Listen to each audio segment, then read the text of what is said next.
Kalau lu nggak ngerti cara ini, gua jamin toko TikTok Shop lu susah banget buat banjir orderan. Jadi gini, TikTok Shop itu bisa dibilang platform yang gampang-gampang susah. Kalau ngerti caranya itu bisa gampang banget, ceng banget. Tapi kalau lu nggak ngerti, seret nih. Nah, sebenarnya cara gampangnya apa? Cara gampangnya adalah dengan main yang namanya affiliate. Nah, di video ini gue mau jelasin detail buat gimana sih cara main affiliate, cara ngumpulin dan lain sebagainya. Nah, jadi gini, cara main TikTok affiliate itu simple. Teman-teman bisa ke seller center dan lihat affiliate center. Nah, affiliate center itu adalah benar-benar tempatnya kita nyari ini gitu kan. Kita mau kerja sama dengan affiliate mana gitu ya. Nah, gue mau bahas adalah beberapa hal. Jadi, pertama, konsepnya adalah ketika kita mau bikin affiliate, itu tuh ada dua konsep, ada kolaborasi terbuka atau tertarget. Bedanya apa? Bedanya sebenarnya simple banget. Sesimpel kayak gini. Affiliate itu konsepnya kan sama kayak kita tuh ngumpulin sales buat jualin barang di toko kita. Ketika kita bikin terbuka seperti ini, open plan, artinya kita ini bilang, kita pasang papan di depan toko kita, hey kalian kalau misalnya jualan produk gua dapat komisi seperti ini gitu. Contohnya ini yang gue ya, ini punya gua gitu ya, komisinya sampai 30%. Kenapa gue kasih komisinya cukup besar? Karena ya gue lihat, karena di sini gue lagi pengen mengangkat supaya produk ini cepat laku dulu, makanya dikasih komisi besar. Standarnya berapa? Nah, standarnya itu 10% cukup gitu. Terus ada lagi kolaborasi bertarget. Nah, bedanya apa dari kolaborasi bertarget? Kolaborasi bertarget adalah kita kerjasama dengan kreator-kreator khusus. Bisa dibilang top influencernya lah gitu ya. Bedanya di sini adalah ya di sini kita milih cuman yang oke doang yang kita kasih gitu kan. Kemudian dari sini komisinya gimana? Komisinya lebih besar. Jadi di sini adalah kita ngajak kreator yang top kreatornya doang buat mempromosikan buku itu gitu ya, produk yang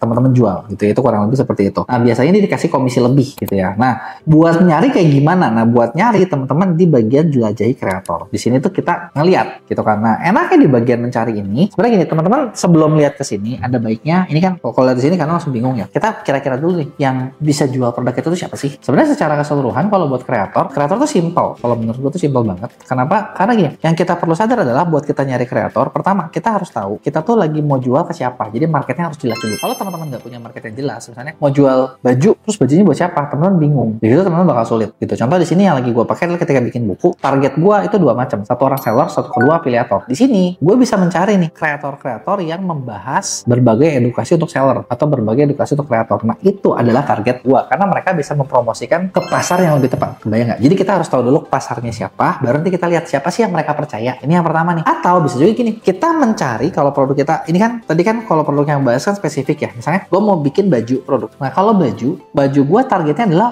wanita yang umur 35-40. Bisa jadi kita cari orang yang disukai orang 35-40 atau kita mencari kreator yang umurnya segitu, personanya segitu gitu. Nah, itu juga kita bisa masukin gitu. Dengan kayak gitu itu bisa jadi kreator yang tepat. Nah, kalau kita udah kebayang pasar kita siapa dan siapa yang mereka percaya, barulah kita cari di sini gitu. Ini bisa berdasarkan apa? Kategori. Misalnya kategorinya mau apa nih? Oh, yang bahas kecantikan, yang bahas apa? Ada scoringnya. Nah, scoring ini ada skornya, mau yang bagus, ya pasti kan semua cari yang bagus ya. Ada yang dikelola oleh agensi atau yang sendiri. Bedanya apa? Kalau dikelola agensi sebenarnya teman-teman lebih enak karena ada yang mengatur secara profesional gitu. Kalau kreator sendiri ya kadang mereka sejalan-jalannya. Nah, profilnya gimana nih? Nah, di sini bisa lihat mau followernya berapa orang, umur followersnya berapa, gendernya seperti apa. Dan kita bisa lihat nih ada yang responsif gitu ya. Responsif tuh berarti kan balas cepat, ininya cepat gitu ya. Nanti ke ini ada juga mungkin yang aktif posting, ada juga yang pasti menyelesaikan sampelnya gitu kan. Kita bisa cari seperti itu gitu ya, kita bisa bukan seperti itu. Nah, kita juga bisa lihat rankingnya gitu ya. Nah, ini kalau ini ranking ini berubah-berubah mingguan, jadi dilihat kalau mereka lagi viral, lagi rame, biasanya penjualannya tinggi. Kalau lagi enggak, nanti penjualannya turun. Biasanya seperti itu standarnya gitu ya. Nah, nanti kalau udah kita bisa dilihat nih kalau orang kreator ini itu kreator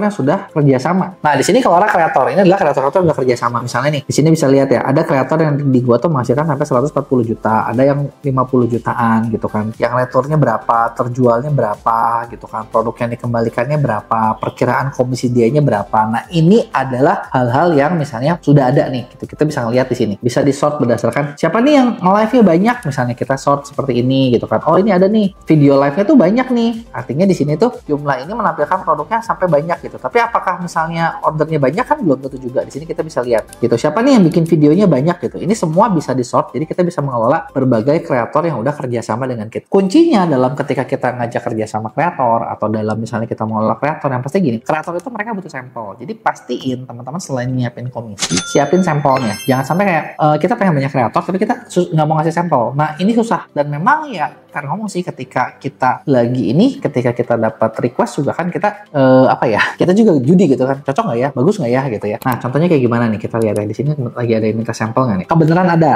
kebenaran lagi ada nih. Contoh nih di akun saya ini ada 24 nih, ada 24 orang nih lagi minta sampel. Nah di sini kelihatan nih ada followersnya berapa, fulfillmentnya, pemenuhannya, sampelnya berapa, omsetnya berapa, rata-rata tayangan per videonya berapa. Nah dari sini kita bisa lihat gitu ya, kalau misalnya produknya sudah banyak yang minta sampel, kita bisa lihat gitu ya. Patokan apa? Sebenarnya kalau dari patokan sih biasanya yang bakal dilihat ya, kalau saya ngelihat, saya pasti ngelihat standar penjualannya. Berapa sih penjualannya dalam 30 hari terakhir? Bukan berarti ketika contoh gini, ini 0. Berarti kalau misalnya saya kasih bakal 0, belum tentu. Bisa jadi ini 0, ketika dikasih ada, bisa. Terus udah gitu yang kedua, ini misalnya nih kita lihat ya, ada yang gede nggak nih? Oh ada nih. Oh ini 270 juta nih omset bulan terakhirnya nih. Nah, apakah kalau saya kasih sampel pasti segitu dapat? Belum tentu juga. Itu kan ini tahun lalunya. Nah, terus kalau udah kayak gini harus gimana? Kita cek dari akunnya dia. Kira-kira cocok kontennya dia, personanya dia, gitu kan, cara dia bikin kontennya. Kira-kira masuk nggak ke pasar kita? Kalau masuk, gas.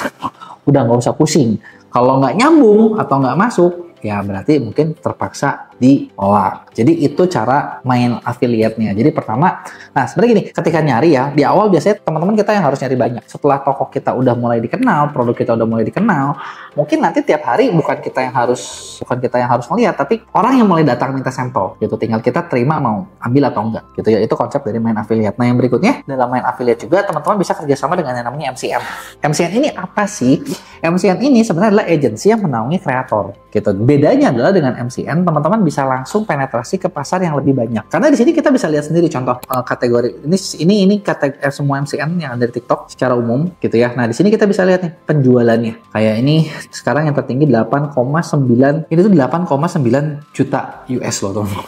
Artinya offsetnya gede banget. Kreatornya ada 88 gitu. Ketika kita kerja sama mereka ya, kita bisa langsung dikonekin ke banyak kreator gitu ya. Tapi yang perlu diingat, pengennya sih semua juga yang gede. Tapi yang gede cocok nggak sama produk kita? Cocok nggak sama budget kita? Masuk nggak? Kalau nggak masuk ya mau gimana gitu kan? Nggak susah gitu kan. Nah, teman-teman bisa sort gitu kan kayak gini. Ini kan kelihatannya ada yang jumlahnya banyak, ada yang jumlahnya akunnya dikit gitu kan. Ini kita bisa sort misalnya kayak ini halaman 1, ini halaman 2. Oh halaman 2, Mia juga di sini nih ngomong-ngomong nih. Kita salah satu agensi yang punya kreator cukup banyak gitu ya. GMV kita juga cukup tinggi gitu ya. Nah, di sini kita bisa membantu teman-teman buat connect ke lebih banyak kreator-kreator yang kita punya. Nah, dengan yang sesuai kan, misalnya targetnya mau yang kayak gimana. Nah, kalau nyambung bisa masuk gitu dan bisa buat jalan seperti itu gitu ya. Nah, bedanya dengan agensi adalah kita kerjasama langsung. Jadi kayak ya udah cariin kita 50 gitu ya, itu bakal lebih mudah dibandingin teman-teman yang nyari, jadi memudahkan buat rame. Nah terus udah gitu kemudian yang kita bisa lihat adalah produknya. Nah di sini analitik, di sini kita bisa ngelihat produk sebulannya berapa sih omsetnya, perkiraan komisinya berapa gitu ya. Terus kolaborasinya kita lagi kerjasama sama yang tertargetnya itu siapa aja, kolaborasi terbukanya kayak gimana, berapa yang dihasilin. Ini teman-teman di sini kita bisa lihat angka-angkanya. Jadi itu dia tadi nih step by step cara menjalankan affiliate marketing yang ada di TikTok. Coba gue mau tanya sama kalian, siapa nih yang udah nyobain, udah praktekin, tapi susah banget? Nah, kalau susah banget, lu kasih tahu, coba lu absen, mau nggak gue bagiin gimana caranya atau template-nya buat ngajak kreator biar mau?